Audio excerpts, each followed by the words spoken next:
খুলনায় মাস্ক না পরায় ৩০ জনকে ১৬,৬০০ টাকা জরিমানা।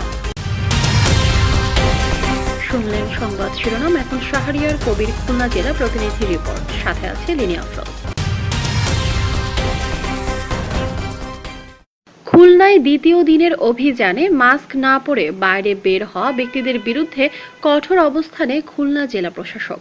মঙ্গলবার দ্বিতীয় দিনের অভিযানে মাস্ক ব্যবহার না করায় বিকেল ৪টা পর্যন্ত ১০ জনকে আটক করা হয়, আর ৩০ জন ১৬,৬০০ টাকা অর্থদণ্ড দিয়ে ছাড়া পেয়েছেন। জেলা প্রশাসক মোহাম্মদ হেলাল হোসেনের নির্দেশনায় এবং অতিরিক্ত জেলা ম্যাজিস্ট্রেট ইউসুফ আলীর তত্ত্বাবধানে মহানগরী ডাক বাংলো, দৌলতপুর বাজার এবং খালিশপুরের চিত্রালী বাজারে অভিযান পরিচালনা করেন জেলা প্রশাসনের নির্বাহী ম্যাজিস্ট্রেট আব্দুল্লাহ আল ফয়সাল ও দেবাশিস বসাক। অন্যদিকে প্রথম দিন সোমবার ৯ নভেম্বর দিনভর আটক ৩৩ জনকে রাত ১০টার দিকে মুচলেকা নিয়ে পরিবারের জিম্মায় ছেড়ে দেয় জেলা প্রশাসন।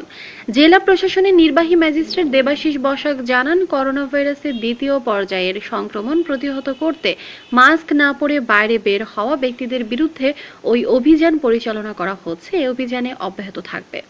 খুলনার সিভিল সার্জন সুজাত আহমেদ বলেন, কয়েকদিন এই ধরনের অভিযান চললে মানুষের মধ্যে মাস্ক ব্যবহারে আগ্রহ বাড়বে।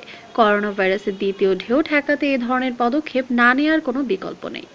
দাকোপ ও বটিয়াঘাটায় মাস্ক না পরে বাইরে বের হওয়া ব্যক্তিদের বিরুদ্ধে অভিযান পরিচালনা করেন উপজেলা নির্বাহী কর্মকর্তা ও সহকারী কমিশনার ভূমি। এদিকে করোনা ভাইরাসের সংক্রমণ ঠেকাতে প্রথম থেকেই সরকারিভাবে সর্বস্তরের মাস্ক পরা বাধ্যতামূলক করা হলেও খুলনায় এতদিন তা তেমন লক্ষ্য করা যায়নি। তবে জেল জরিমানার ভয়ে বর্তমানে সাধারণ মানুষের মধ্যে মাস্ক পরার প্রবণতা বেড়েছে।